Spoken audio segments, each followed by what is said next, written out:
दिनै बिथांमोना 17 बोसोर सरकार सालायदों आरो बे 17 बोसोराव मानगोनां हाग्रामा महिलारि सारानो सासे चिफमोन आरो बे चिफ थासेयावबो दिनै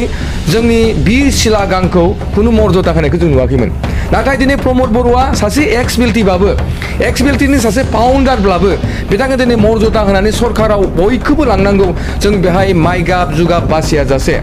बे बिपिएफआनो जाथों बे एपिएफआनो जाथों गासैखौबो जोंनि सासे बर' हिर' होननानै मानदान्दा खालायनानै बिथांनि नामाव जे दिनै मा होनदों मिनि स्टेडियाम स्पर्ट्स स्टेडियाम जे बानायबाय थादों बेखौ बिथांमोना मेगन गैया नामा दिनै मानो हाग्रामा महिलारि सारा बे 17 बोसोराव मानो खालामनो हायाखै दिनै प्रमद बर'आ नैबे 2025 जे इलेक्सनाव शिफ्ट जानानै फैखांनायनि उनाव आं सानो इउपिपिएल दोलोआ जोंनि बिटिआर ओनसोलाव 40 बोसोरा जोरगोन आरो बे 40 बोसोराव गोबां खामानि मावगोनखौ आहा फोथायनाय दङ मानोना नै नोंथांमोना नुदों जे जोंनि इउपिपिएलआ मा खामानि मावदों मा मावाखै बेखौ आं बुंनानै फोजोबनो हाया मानोना दिनै गुथि रायजो राजानाव मोनसे समाव 17 बोसोराव हाग्रामा महिलारि सारनि मोनसेबो स्किमानो गैयामोन नाथाय हाग्रामा महिलारि सारनि सेनाव होआखै मानोना बिथांमोना दोनखोमादोंसो आरो नाम्बार 1आव जोंना दिनै सान्थि फैबाय मोनसे समाव क'क्राझार होनना बुङोब्ला मोनानि 5टा 6टाबानो क'क्राझारा एकदम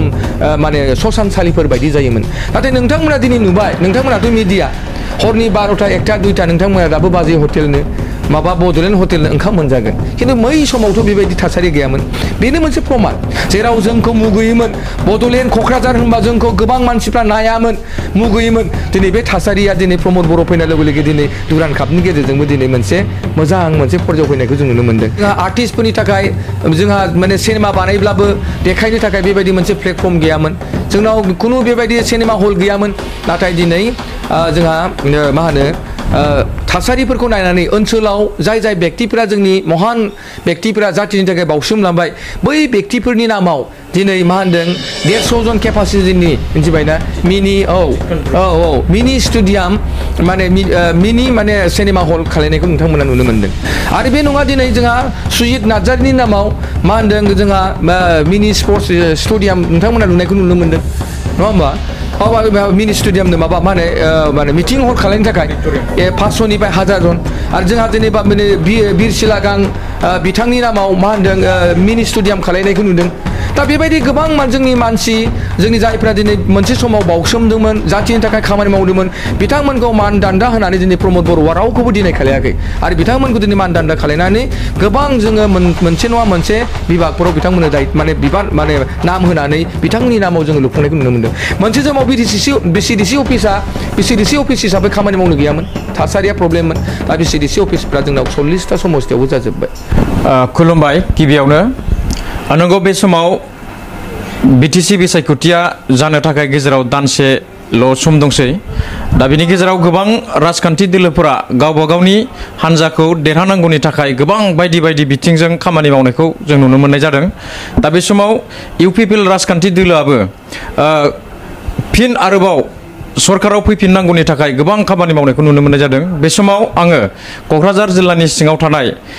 जे इउपिपिएलनि जे गासै थासारि गासै बिथिंनि थासारि बेखौ मोनथिनानै लानो थाखाय नैबे समाव दंफैयो क'क्राझार जिल्लानिनो जा मिडिया कनभेनर इउपिपिएलनि मिडिया कनभेनर मानगोनां अशक गयारि मानगोनां बिथां बेयाव दङ जों बिथांजों क'क्राझारनि सिङाव थानाय इउपिपिएलनि आथिखालनि थासारि बिनि सायाव माखासे गोनांथार हाबाफारिखौ लानानै जोङो बे समाव मोगा-मोगि हाबाफारि बेखौ जों लानो सिगांदों बे समाव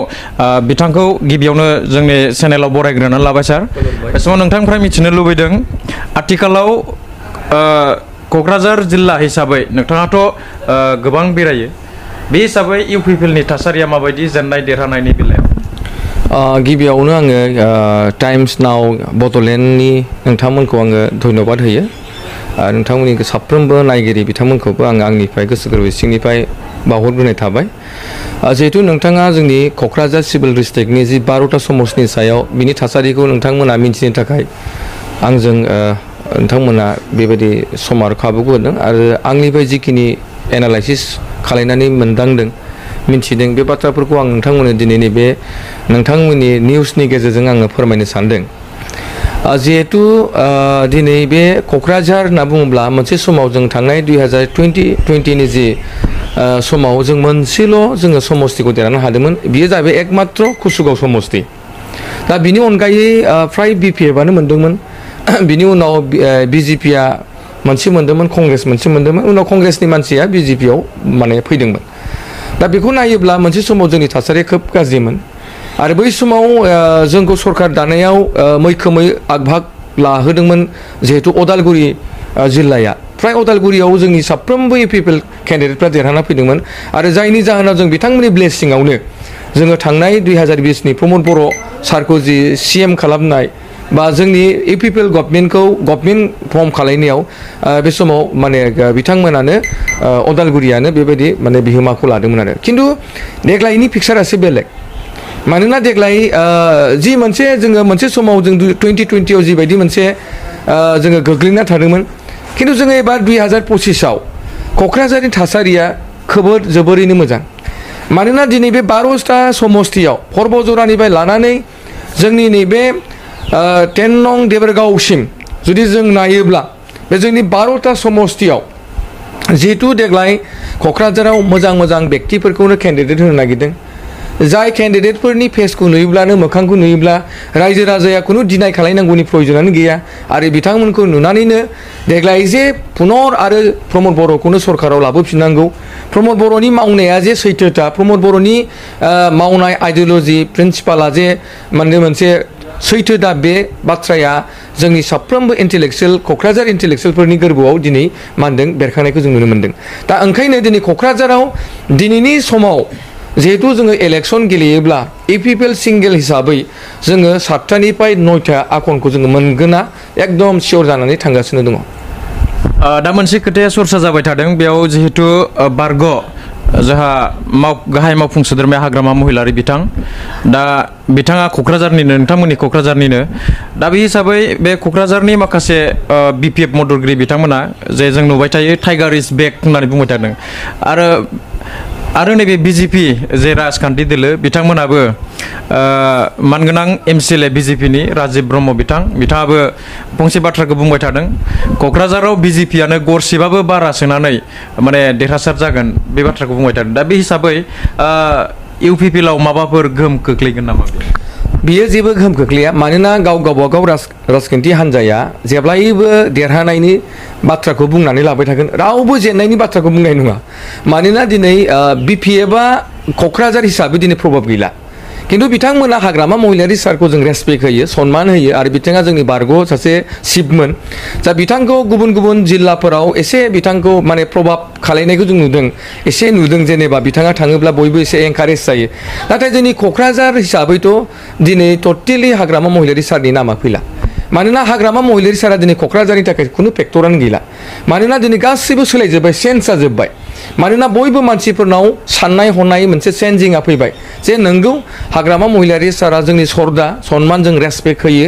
आरो बिथांखौ दिनै क'क्राझाराव जुदि जों दोनबाय थायोब्ला इयुनाव जोंनि जिखिनि उन्नति जानांगौ जिखिनि जोंनि फरायसुलिफ्रा जि मोनसे गोजौ थासारियाव फैनानै सासे IAS IPS जानांगौनि जि मोनसे थासारि फैबाय आरो दानि जिखिनि मोनसे बे माने थासारियाव जिहेतु मोनसे रोंगौथिफोरा गोबां बारा जाबाय दा बिथांमोनखौ एंगेज खालायनांगौआ बिथांमोनखौ जों मोनसे प्लेटफर्म होनांगौआ दिनै प्रमद बर'नि बाहेरा खिन्थु हाग्रामा महिलारि सारा जानाय नङा मानोना प्रमद बर' सारा दिनै जोंजोंल' बुंजानाय बाथ्रा नङा बिथाङा दिनै भारतजों लोगोसे बिश्वआवबो दिनै बिथांखौ दिनै रायखांजायो मानोना सासे बुद्धिजीबि सासे इन्टेलेक्सुयेल सासे माने बिथाङा राजनिति नेता होननानै बिथाङा महर मोननो थांगासिनो दं जेराव दिनै नर्थ इस्टआवबो बिथाङानो गुटे बयनिबो थाखाय साबसिन हामसिन खामानि मावदों आरो बिथाङा दिनै हर सान मेंनाय गैया बानाय गैयाजासे दिनै बर' जातिखौ गोजौआव मोनसे लाबोनो थाखाय बर' जातिनि गांनाय उखैनायखौ सुफुंनो थाखाय दिनै बिथाङा सान हर मेङाजासे उन्दुआ गैयाजासे बिथाङा दिनै खामानि मावबाय थानायखौ नुदों आरो बिनि मावनायखौ नुनानैनो दिनै मोनसे समाव गोबां मानसिफ्रा दिनै प्रमद बर'खौ मोनसे नेगेटिभ मोनसे सेन्सजों लायोमोन खिन्थु दिनै नुबाय जोङो साफ्रोमबो खुगा जों खोनानो मोनबाय आरो दाख्लै बावैसो आङो सानैसो BPFनि इन्टेलेक्सुयेलफोरजों आं जेब्ला सावरायदोंमोन रायलायदोंमोन अब्ला बिथांमोना धन्यबाद होदों जि मानसिफ्रा दिनै कुनु हाग्रामा महिलारि सारनि अनगायै बिथांमोना धन्यबाद होआ दिनै प्रमद बर'खौ बिथांमोना नैबे 4.5 बोसोराव बिथांमोना एप्रिसिएट खालायनायखौ आं नुनो मोनदों मानोना बिथांनि मावनाय बिथांनि आइडियोलॉजी बिथांनि प्रिन्सिपाल आरो बिथाङा जे सासे इन्टेलेक्चुएल मानसिमान बिथाङा जे सासे बर'नि बुद्धिजीबी सासे व्यक्ति आरो बिथां थायोब्ला जे बर' समाजा जेब्लायबो थांनानै थागोन गोजौआव थांगोन बेखिनि बाथ्राफोरखौ दिनै जोंनि साफ्रोमबो सुबुं माहारिफ्रा माने मोनदांनो हादों आरो मिन्थिनायखौ जोङो खोनानो मोनदों आरोखि बे समाव बिपिएफ राजखान्थि दोलोनि जे दैदेनगिरि बिथांमोना बुंबाय थायो नैबे 5 बोसोराव इउपिपिएलआ बिटिआरनि मोनसेबो दफाखौ मावफुंनो हायासै आरो रायजोनि गांनाय उखैनाय बे हाबाफारिफोरखौ मावफुंनो हायाखिसै होननानै जोङो खोनाबनाय जों नुबाय थायो दा बे समाव नोंथाङा मा बुंगोन दा बिथांमोनाथ' बुंखागोन मानोना बिथांमोना हदाय रायजोखौ मा होनदों गोरोन्थि लामाजों बिथांमोना लांबाय थानो नागिरो मानोना दिनै बिथांमोननि सानैसो जाय व्यक्तिफोरा दिनै जोंनि एबसुनिफ्रायनो थांनाय जोंनि इउपिपिएलनिफ्राय थांनाय बिथांमोना बेहाय जोंनाव जायगा गैया आरो बिथांमोना जायगा गैयिनि दिनै हाग्रामा महिलारि सारखौ जुदि बुङोब्लासो सोरबा प्रमद बर' सारखौ आसि थुनानै रायोब्लासो बिथांमोना मोनसे मानदान्दा मोनगोन बे रेसपेक्टखौ मोनगोन होननानै बिथांमोना दिनै गोबां बाथ्राफोरखौ बुंदों नाथाय बिथांमोननि पुरुना माखासे बिपिएफफ्रा गोबां दुखु मोनदों मानोना बिथांमोना पुरुना मानसिफोरखौ खुनु गुरुत्व लायाखै खुनु बिथांमोना गोग्लैसोनानैसो दोनदों दिनै बिथांमोना साफा सानै व्यक्तिफोरखौ लानानै बाथ्राफोरखौ बुंदों बिथांमोना सानाव थाबाय ना हराव थाबाय आं मिन्थिया आरो बिथांमोना नैबे बिटिआर एकर्डनि सायाव मा मावदों मा मावा बेखौ आं बुंनानै फोजोबनो हाया आं मोनसेल' बाथ्राखौ बिथांमोनखौ थोंजोङै आं बुंनो नागिरदों बे बाथ्रानि सायावनो दिनै बिथांमोना 17 बोसोर सरकार सालायदों आरो बे 17 बोसोराव मानगोनां हाग्रामा महिलारि सारानो सासे चिफमोन आरो बे चिफ थासेयावबो दिनै जोंनि बिर सिला गांखौ खुनु मर्यादा होनायखौ जों नुवाखैमोन नाथाय दिनै प्रमद बर'आ सासे एक्स बिएलटिनि सासे फाउन्डारब्लाबो बिथाङा दिनै मर्यादा होनानै सरकाराव बयखौबो लांनांगौ जों बेहाय माइ गाब जुगाब बासिया जासे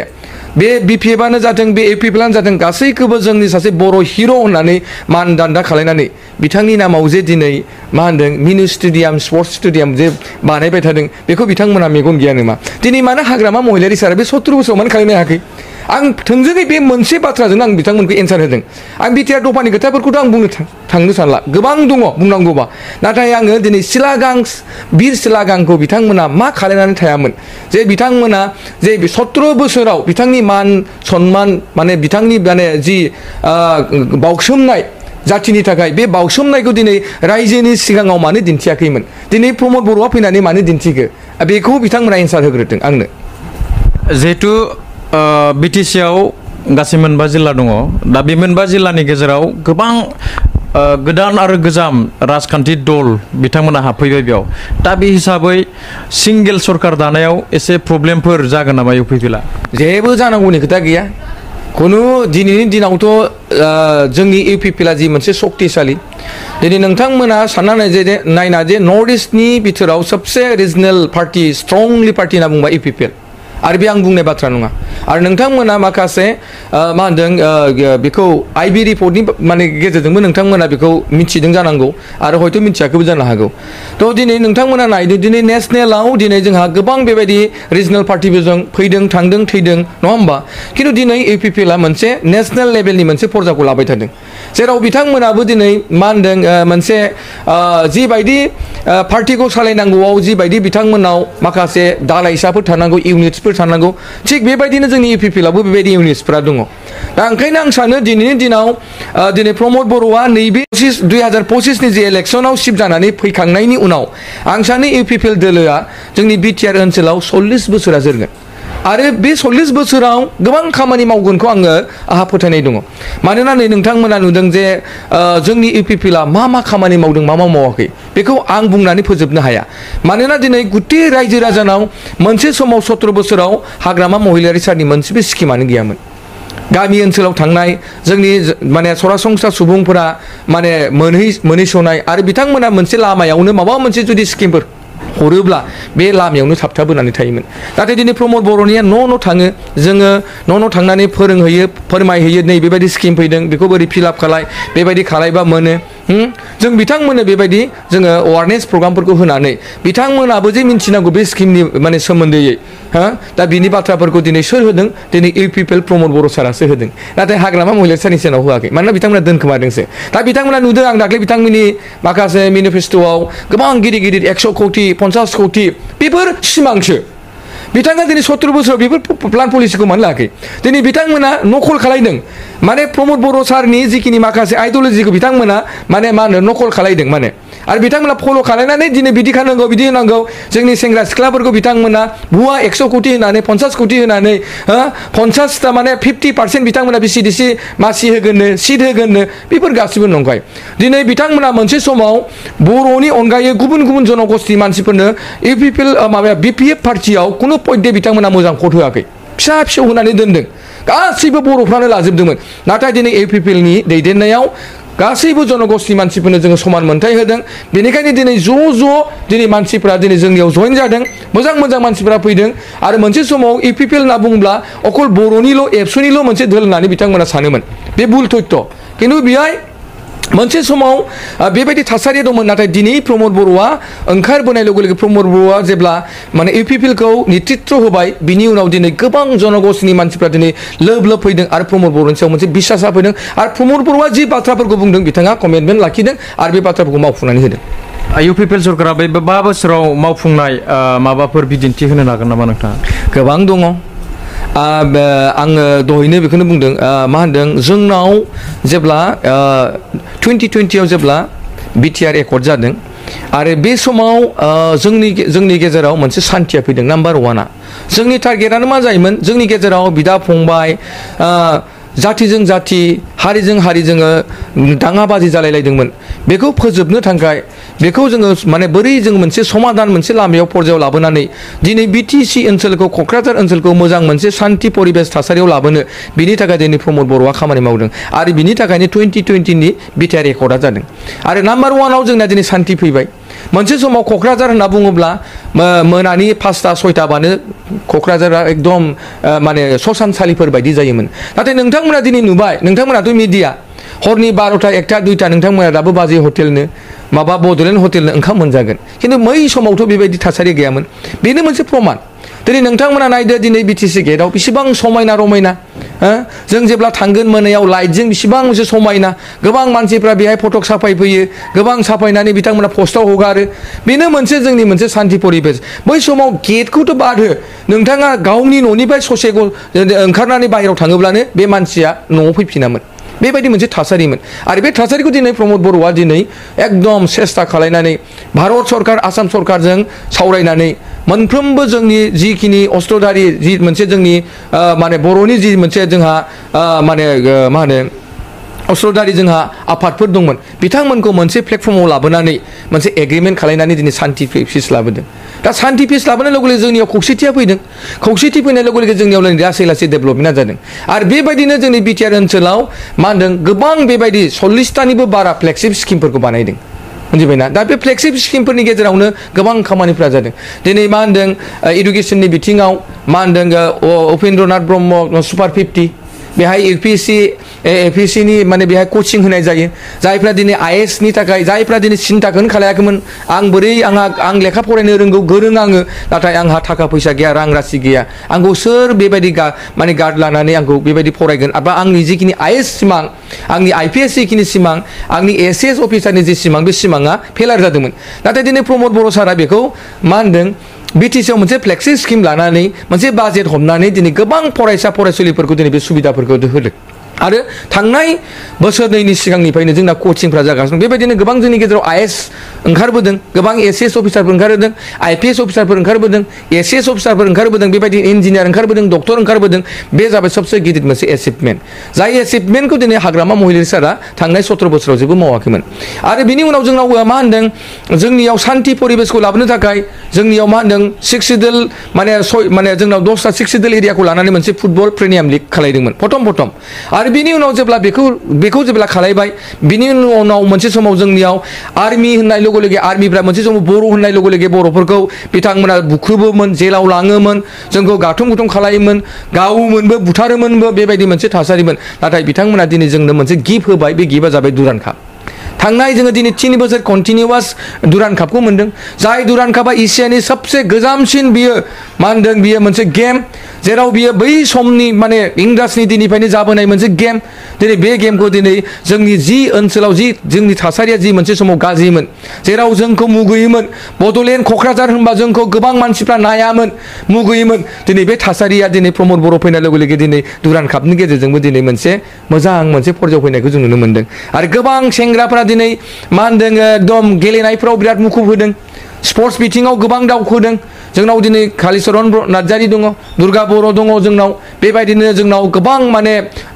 स्पर्ट्स बिथिङाव दावगानायखौ जों नुनो मोनदों आरो दिनै बै स्पर्ट्सफोरनि बिथिङाव दिनै थोजासे बिटिआर सरकारा प्लेटफर्म होदों आरो बिथांमोननो जों रां राशि सुबिदा होदों आरो बेबायदिनो दिनै जोंनि गेजेराव खामानि मावबाय थादों आरो नोंथांमोना नाय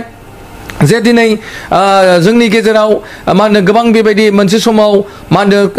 गोबां जोंहा कालचार बिथिङाव जोंहा आर्टिस्टफोरनि थाखाय जोंहा माने सिनेमा बानायब्लाबो देखायनो थाखाय बेबायदि मोनसे प्लेटफर्म गैयामोन जोंनाव खुनु बेबायदि सिनेमा हल गैयामोन नाथाय दिनै जोंहा मा होनो थासारिफोरखौ नायनानै ओनसोलाव जाय जाय व्यक्तिफोरा जोंनि महान व्यक्तिफोरा जातिनि थाखाय बावसोमलांबाय बै व्यक्तिफोरनि नामाव दिनै मा होनदों 150 जन केपासिटिनि मिथिबायना मिनि मिनि स्टेडियाम माने मिनि माने सिनेमा हल खालायनायखौ नोंथांमोना नुनो मोनदों आरो बे नङा दिनै जोंहा सुजित नार्जारीनि नामाव मा होनदों जोंहा मिनि स्पर्ट्स स्टेडियाम नोंथांमोना नुनायखौ नुनो मोनदों नङा होमबा मिनि स्टेडियामनो माबा मा होनो मिटिं हल खालामनो थाखाय 500 निफ्राय 1000 जन आरो जोंहा जेनेबा माने बिर सिलागां बिथांनि नामाव मा होनदों मिनि स्टेडियाम खालायनायखौ नुदों दा बेबायदि गोबां जोंनि मानसि जोंनि जायफ्रा दिनै मोनसे समाव बावसोमदोंमोन जातिनि थाखाय खामानि मावदोंमोन बिथांमोनखौ मान दान्दा होनानै दिनै प्रमद बर'आ रावखौबो दिनै खालायाखै आरो बिथांमोनखौ दिनै मान दान्दा खालायनानै गोबां जोङो मोनसे नङा मोनसे बिभागफोराव बिथांमोननो माने बिबान माने नाम होनानै बिथांमोननि नामाव जोङो लुफुंनायखौ नुनो मोनदों मोनसे समाव बिसिडिसि अफिस हिसाबै खामानि मावनो गैयामोन थासारिया प्रब्लेममोन दा बिसिडिसि अफिसफ्रा जोंनाव 40टा समस्तियावबो जाजोब्बाय होमबा दिनै गोबां बेबायदि माने खामानि मावनाय दं लामा सामा दं दालां दङ बुंनानै फोजोबनो हाया दा जोंनिया मा जाहैबाय मोनसे समाव इडुकेसन डिपार्टमेन्टआव प्रमद बर' सारा जेब्ला फैनानै गावनो लादोंमोन बे डिपार्टमेन्टखौ बे समाव गोबां स्कुलफोरा बायनाय जिनायजों दंमोन सोरबा थिं गब्लंनायजों अबस्था जोंनि फरायसाफ्रा थांनानै अखा बांगा सान्दुं अखाजों गोबां माने फरायसालियाव थांनानै मोजाङै गावखौ माने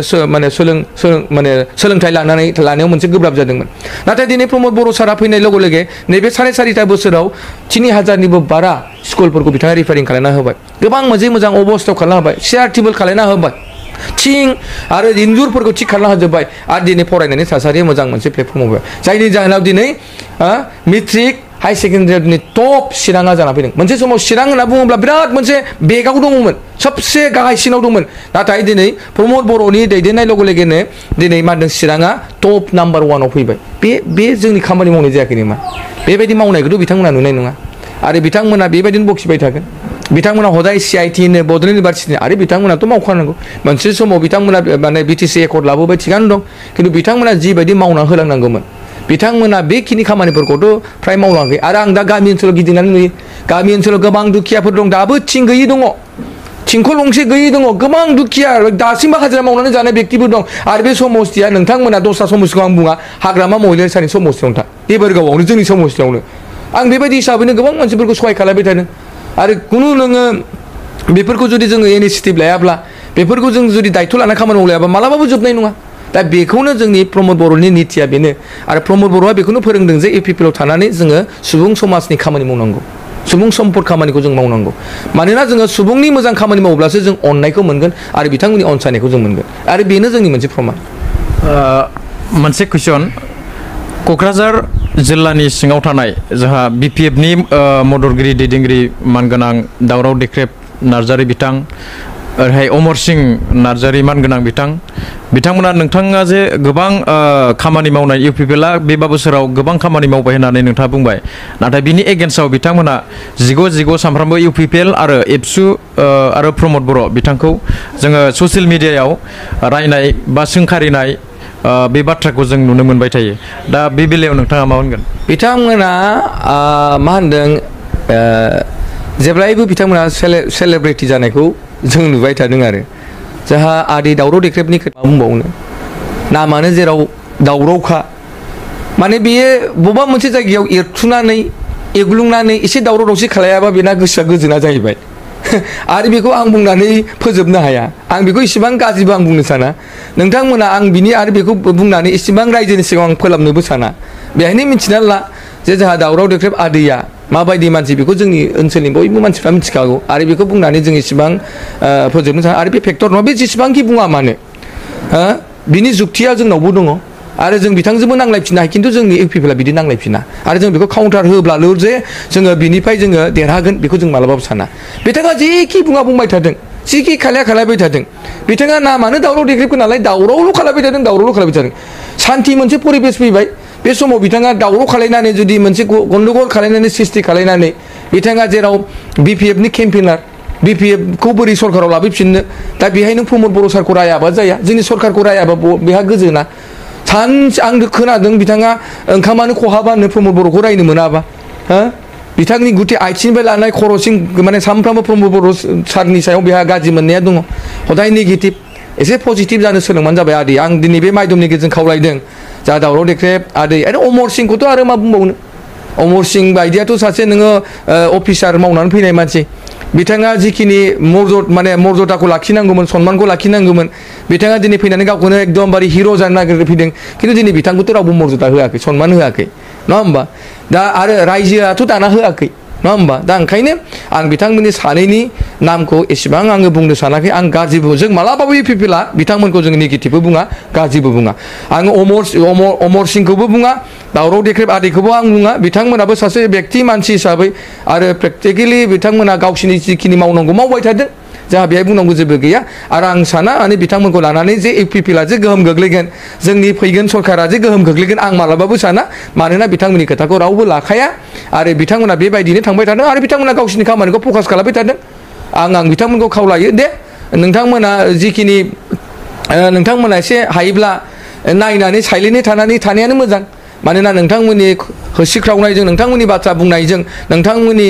गिदिर गिदिर बाथ्रा बुंनायजों जे दिनै इउपिपिएलआ गोग्लैगोन बा बे बिटिआर सरकारा जे बायगोन मालाबाबो जानाय नङा आरो जों सानो रायजोआ बिथांमोननि बाथ्राखौ फंसेबो लाया होननानै दिनैनि दिनाव जों मोजां मिथिगौ नोंथांखौ क'क्राझार जिल्ला हिसाबै बा गासै बिटिआरावनो सासे लाइमोन दैदेनगिरि होननानै ससियेल मिडिया बा जिखुनु जाया प्लेटफर्माव नोंथांखौ एक्टिभ थानाय नुयो दा बे हिसाबै नोंथांखौ रायजोफोरा सन्देह खालामो जे बिथाङाबो सासे केन्डिडेट महरै गसंगोन नामा गावनि जे समस्थियाव दा बिनि बेलायाव नोंथांनि साननाया मा आंथ' जोंना इउपिपिएलनि मोनसे निति दङ आदर्श दङ आरो बिनि प्रिन्सिपाल दङ जोंनि प्रमद बर' सारखौ जों जेब्लायबो सरदा खालायो सन्मान होयो आरो बे जोंनि सासे गुरु आरो बियो जाहैबाय जों दिनै बिथांनि थाखायनो जोङो इउपिपिएलआव फैनानै मोनसे प्लेटफर्म मोन्दों खामानि मावनो सुबुं माहारिखौ सिबिनो थाखाय दिनै जाय सुबुंफ्रा दिनै गोबां माने नोरोग बायदि जायगाफ्राव गोग्लैसोनानै दङ जेराव 17 बोसोराव मोनसे नोरोगाव थादोंमोन बिथांमोना खुनु उदां अख्राङाव फैयाखैमोन नाथाय बे उदां अख्राङाव थानानै जोंनि दिनै प्रमद बर' सारनि मोनसे प्लेटफर्माव थानानै जों खामानि मावनो मोन्दों बेनो बिराद गिदिर बाथ्रा थिखिनि बाथ्राखौथ' गोजानाव दोनबाव मानोना दिनै जोंखौ फोरोंदों प्रमद बर' सारा जे जोङो राजनितिजों लोगोसे जों समाजनि मोजां खामानि मावनांगौ आरो जों मानसिफोरखौ हेल्प खालायनांगौ सहाय खालायनांगौ जों मालाबाबो सोरखौबा नेनानै थानो नाङा मालाबाबो सोरनिबा बुंनायावल' जों मावनांगौ बे नङा जों नोंथांमोनखौ फोरोंबाय दिन्थिबाय खोन्थाबाय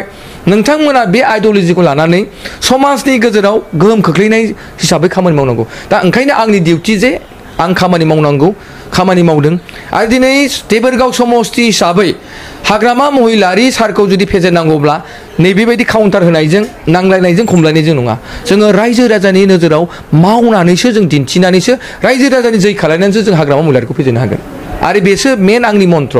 दा ओंखायनो जों मावनांगोन मोनफ्रोमबो समस्यायाव जों खामानि मावनांगोन मोनफ्रोमबो समस्यायाव जोंनि नेताफ्रा दायथ' लानानै खामानि मावनांगोन दिनै मानो असगयारिल' खामानि मावदों जोंनि गुबुन गुबुन दोलोनि पार्टिनि मानसिफ्राबो खामानि माव नोंथांमोनाबो मावनो हायो आं बायदि एखेसो नङा होमबा नाथाय जोंनि गोसोफ्रा दिलदार जानांगोन मोजां जानांगोन पजिटिभ जानांगोन सिन्ताधाराफ्रा जोंना हदाय पजिटिभ जानांगोन आरो जाय व्यक्तिफ्रा पजिटिभ थिंकिं थागोन अब्लासो बिसोर खामानि मावनो हागोन ओंखायनो जों सानो दिनै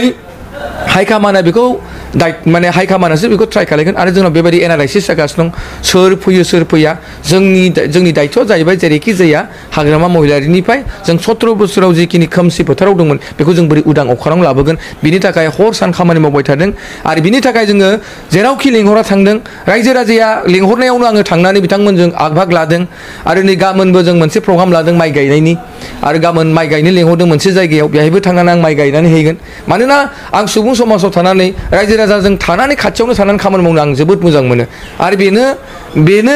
आंनि मोनसे सिनायथि आरो बेखौ लानानै हयथ' जोंनि हाइकमान्डफ्रा जुदि मोजां पजिटिभलि सिन्था खालायोब्ला बे हाइकमान्डनि बाथ्रा जागोन खिन्थु आंनि मावनांगौ आं मावबाय थागोन आरो आं सानो समाजाव आं मोनसे दिन्थिलांनो नागिरदों जे आंजों लोगोसे गुबुनफ्राबो जाहाथे बेबायदि मावनायाव जेब्लायबो आग लायो जोंनि 40टा समस्थियावबो जोंनि नेताफ्रा मोजां खामानि मावो आरो फैगोन समाव जाहाथे जोङो प्रमद बर'खौ सरकार दानायाव जाहाथे मोजां जों पजिटिभलि जों मोजां मेजरिटि लानानै जाहाथे सिंगल% सरकार दानो हायो आं बिनि थाखायसो हर सान खामानि मावबाय थादों थेंक इउ होनबा जों बे समाव गोबां राजखान्थिनि बाथ्रा आरो नैबे क'क्राझार जिल्लानि जे UPPL नि थासारि बैफोर थासारिखौ जोङो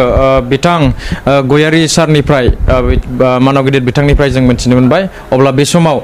जोंनि बिथांजों मोगा मोगि लानाय हाबाफारि बेखौ बेखिनियावनो फोजोबबाय गोजोन्थों